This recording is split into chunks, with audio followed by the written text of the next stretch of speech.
Bonjour. Bonsoir. Soyons précis. Bonsoir. Bonsoir.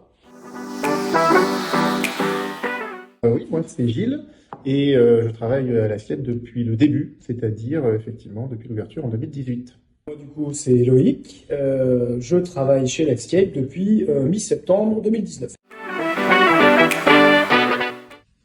J'ai toujours été dans le jeu, moi personnellement, en tout cas beaucoup, que ce soit en termes de loisirs ou dans certains emplois précédents. Le jeu, ça m'a toujours beaucoup attiré. Et là, en plus, ça donnait un côté public, réception du public et gestion de clientèle que j'aimais beaucoup aussi. Donc ça combinait deux éléments que j'aimais beaucoup, moi. C'est beau. Bah oui. Pour ma part, commencer à travailler chez Netscape, c'était juste une opportunité. Mais j'ai un petit peu le même, alors pas le même parcours professionnel que Gilles, mais le même parcours ludique, ça c'est sûr et certain. Ouais. Que ce soit jeux vidéo, jeux de rôle, jeux de plateau, jeux de figurines, jeux de cartes, tout ce qu'il y a jeu et quelque chose après. Donc ça me paraissait logique. Et aussi le fait de pouvoir jouer un personnage, parce qu'on est Game Master, on devient le maître Gilles, maître Loïc, etc. pour les collègues aussi. Et le fait de jouer un rôle devant un groupe, c'est aussi un truc qui me plaisait beaucoup. Oui, il y a un petit côté théâtre, quoi. Voilà, C'est très sympa, ouais. Pour moi, c'est dur, on les aime parce qu'elles bien sont quand même. bien. C'est ça. Moi, j'ai quand même ma préférence, ça reste Calamity Jane. Parce que j'aime beaucoup le Far West, les westerns, les films westerns, western spaghetti et tout ça. Donc forcément, et je trouve que c'est un thème qui n'était pas beaucoup représenté en escape game notamment.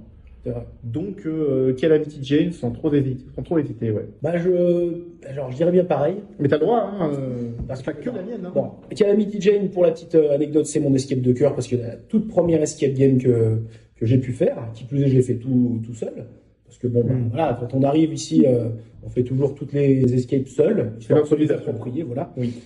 Mais quand même, je dirais bien la légende de Ragnar. Parce que la thématique est vraiment très cool. Parce que niveau décor, on a quand même mis la barre très haut. C'est vrai. Elle est très immersive. Le niveau de difficulté, il est balèze, mais si c'est ce qu'on recherche, tant mieux. Mais depuis peu, on peut la passer en intermédiaire. Donc c'est vrai que c'est plutôt sympa parce qu'elle est encore plus accessible qu'elle ne l'était avant. Ça ouvre des possibilités à beaucoup plus de groupes. Oui. Ça dépend. Il n'y a pas de bonne réponse ou de réponse universelle. Hein. Ça va dépendre du profil du groupe, du profil des joueurs dans le groupe, de l'envie du moment.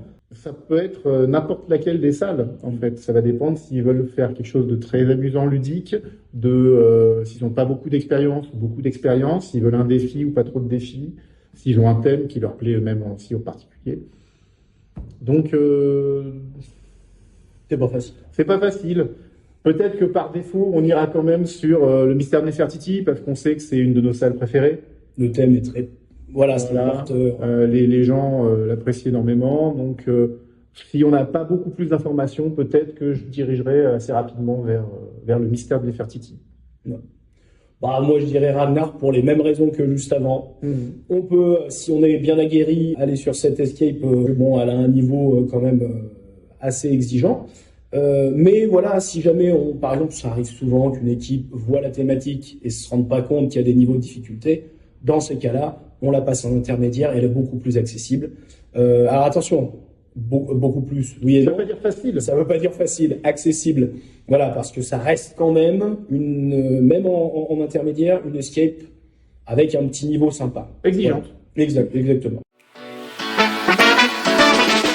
Le contact avec le public, le fait qu'ils viennent là pour jouer, donc ils viennent passer un moment agréable. Donc en général, dès le début, dès l'entrée, ils sont dans de bonnes dispositions, dans une bonne ambiance.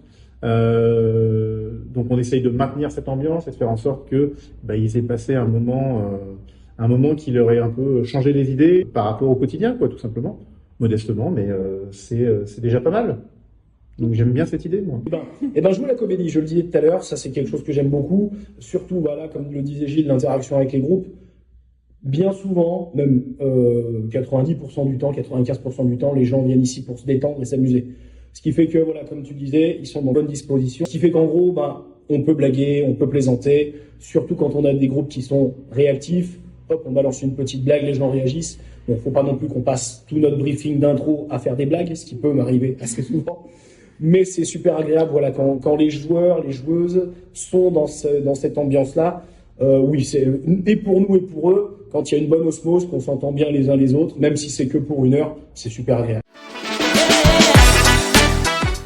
De venir avec un téléphone portable ouvert sur Wikipédia, hein, ça c'est indispensable, moi je pense.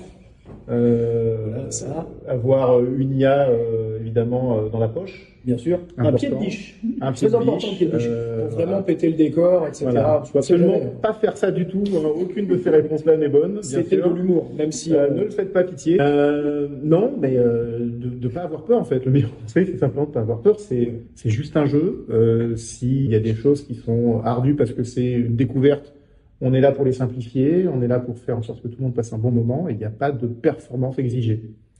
Puis surtout ne pas oublier que c'est quand même un travail d'équipe. Donc il y aura toujours quelqu'un qui sera meilleur en ceci, plus faible en cela. Généralement, les équipes qui viennent sont des équipes assez souvent qui ont l'habitude de faire des escape games ensemble. Donc elles connaissent déjà leurs faiblesses, leurs points forts. Faut pas avoir peur parce que il y aura toujours quelqu'un pour réfléchir d'une façon différente ou pour avoir un œil différent du sien. Ou voilà, en gros. En vrai, pas toujours. Hein. Il y a des nulos. Hein. Il y a des équipes de nulos complets, hein, vraiment, il faut le dire. Mais ça c'est pas grave. Hein. Vous êtes bienvenus quand même. On vous accepte quand même. Bien sûr. Parce que nous, on est là pour vous aider. Mais bien sûr. Même si vous n'êtes pas super efficace, on a été nulos à un moment ou à un autre, et puis on l'est peut-être toujours encore un peu. J'avais mis mon premier, je crois que j'ai mis pas loin de 2 heures. Oui, non, mais tout seul. J'étais seul. Mais voilà. Et c'était mon premier. Voilà.